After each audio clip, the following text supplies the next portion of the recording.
Ari, yes, a pleasure to be here once again. Good evening, everyone. Good evening. Good evening out there in YouTube land. Big news of the week. There really wasn't so much big news this week, right? We sort of had the afterglow of this Turkel Commission. Anybody know what that is, right? We had this flotilla, we had this sort of fashla, and now Bibi is setting up this commission of 3 guys, average age 85, right? Okay. So he said, don't worry with these 3 85-year-olds. We get 2 Filipinos thrown in, no extra charge. There we go. We got our 2 international observers. And of course, then they don't really give these people any authority. Not only are these guys going to be toothless, right? They're going to be gumless. There's a guy, 93-year-old Shabtai Tzvi, right? A part of this commission. So okay, don't worry. I know what's going on, right? I saw that on YouTube. I saw those guys take their walking sticks and start hitting the guys over the head. And then he says, don't worry about it. 93 is the new 83, okay? It's like retro is in, okay? Channel 1 is back, okay? Forget it. It's not going to work for anyone. But of course, the good news was that this is the first commission in a decade that doesn't involve Ehud Olmert, okay? So we're sort of in a post-Olmert mode, right? Whatever. That's that sort of the news. And then, of course, this week in Jerusalem, right, you guys had a beach here, right? No, you don't recall this? They poured in a whole bunch of sand. And, of course, in Israel now, what comes with every beach but another flotilla, right? You guys ready for the next Jerusalem flotilla that's on its way? And then, of course, this is a very sad week because it's 4 years for Gilad Shalit in captivity, right? Okay, it's not funny. But anyway, what is the news, right, of course, is that his parents are going to walk from their home in Mitzpeh Hilah all the way to Jerusalem, right? Okay, so the first observations, and of course, why are they walking? Well, obviously, they ran out of gas, all those marches that they've had till now. And the only real breaking news on this is that Hamas, which is going to appropriately release a movie about his captivity, have declared that the movie in 2011 will be 3D. So we'll be able to do something really special, unfortunately, for the Shalit family. Anyway, what was yesterday? Anyone? Yesterday was Father's Day. No, come on, it's like a pretty young crowd out there. Right, you can check me out, Daily Slog. You'll see most of my viewers out there in YouTube land are 55 to 64-year-old white guys. So anyway, they can relate to this. Anyway, what's Father's Day? But your kids take you out, you get a cheese omelet, you get some alcohol, whatever. That's what Father's Day is basically about when you get to a certain age. But I did have this really awesome Father's Day experience, right? I was in the supermarket, and I see this attractive woman, and she smiles at me. Whoa! I thought, this is my lucky day, right? So then one thing and another, and in the end, she ends up in line next to me. And she greets me with this innocent grin, So I said, well, do I know you, And she looks at me, and she says, I'm just playing. Sure, you're the father of one of my kids. Whoa, this is Father's Day Redux. Me, you look at me, what do I look like, Mick Jagger? Do I have 85 kids? I haven't had a good hair day in 20 years. Anyway, so I'm thinking, do I know this one? Do I know this one? Well, maybe 20 years ago at some sort of frat party or something. Oh, right. Did we hook up at one of Rafi's parties? Maybe that's right.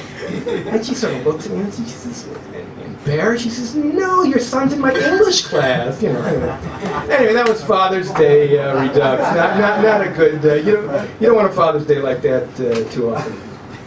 And then, of course, we had the World Cup is on, right? The Mondial, as they call it. Yeah, there's the whole. Anyone here watch soccer? I come from America, right? I mean, like, soccer is just like, or football, as they call it. It's a game where you can be watching at minute number 1 or minute number 90, and you never know how much time is left. I mean, it's a game. What's the difference between football or soccer and basketball, right? Is that at least in basketball something happens. or what you need a TiVo to watch soccer, right? Because that way then twice as fast, you can watch nothing happening, It's just like, who can play it? Of course, why don't Americans like soccer, right? Because, first of all, at least as it's played now in this, in South Africa, they have these horns, these vuzuzus or whatever they're called, and you can't fall asleep, You're going to sleep through 4 innings of a game or something with all this noise. And then, of course, they have no equipment, right? So how are you going to have these exciting bench clearing brawls, where they come out with the sticks or the bats or whatever? Nothing. And then, of course, there are no ads. So how are we going to go out and feed our faces in front of the refrigerator? Soccer is just not an American sport. Anyway, moving on to the general news, right? There's one Iraqi private airline, right, and it went bankrupt this week. Okay, but I guess it's not all that surprising. They have 3 classes of passenger, right? They have first, coach, and martyr. So how many times can you fly martyr before the airline goes out of business, right? And of course, this week it was a pretty big technology week, right? When guys talk, they either talk about finance, sports, or women. Okay, so we talked about our women, we talked about sports, now we're going to talk about finance. So the phenomenon was that Apple released this. I think their big IP Apple Release 4 was called. Anyway, what is the killer app, right? It's the download of Apple 5. This is the way Apple makes it. They just live for the next one. And then, of course, Twitter, went off the air today. I don't know if anybody out there Twitters, but so people who had nothing to do, right, really had nothing to do for like at least an hour and a half. It was a 21st century phenomenon. And then, of course, in the States, Obama's urging the Senate is getting ready to regulate the internet, right? Okay, and of course, who is really worried about this, of course, but our very own Al Gore, okay? Because, not that he actually invented the internet, it's because he just signed up for Match.com, and he's worried that he's not going to get on there, Anyway, and it's and America, of course, they're very worried about the $900 billion debt that they have to China. Okay, but what are they worried about? They're never going to pay it back. It's just the transfer of wealth. Okay, and of course in China, they have these Honda workers, and they went out on strike, and they went up. And so they ended up paying them 11% more, of course. And so what did they call this in the national press? Of course, but the Honda Accord, got to pay these people more. So they called it Honda Accord. Okay, anyway, the last big topic of the night, of course, is the topic on everyone's mind, at least if you live in the States or in the Gulf areas. Of course, it's the big oil spill, right? So, of course, our very favorite Barack Obama gets up there and he makes his big speech. Whoa, everyone's really relieved now that speech is behind us, everything's fine. And he makes so many promises, it's like he's campaigning all over again, he uses the speech, he's going to use this Gulf disaster to make a new energy policy, right? Well, how about using the Gulf disaster to fix the Gulf disaster? Obama, it just wouldn't come naturally to him, So he calls in the head of British Petroleum, right, Tony Hayward or whatever his name is, for a 20-minute meeting. Okay, well, you would think that a meeting like this would take longer than an oil change, No, don't worry. And of course, British Petroleum, how are they going to fix it? They can't even get their bathrooms clean, let alone fix up the Gulf, and they call it a spill, to call this a spill is like calling World War II, a tiff, it's pretty bad news out there, And of course, one of the few good things to emerge from this is that there are 2 new islands in the Gulf now, right? They're self-service and full.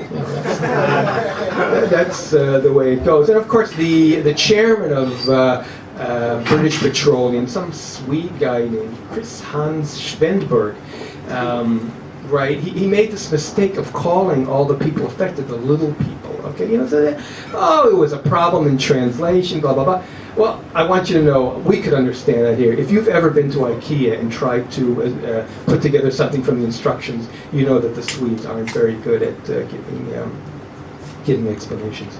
Anyway, there was a guy in California who went out and was arrested in Pakistan looking for bin Laden.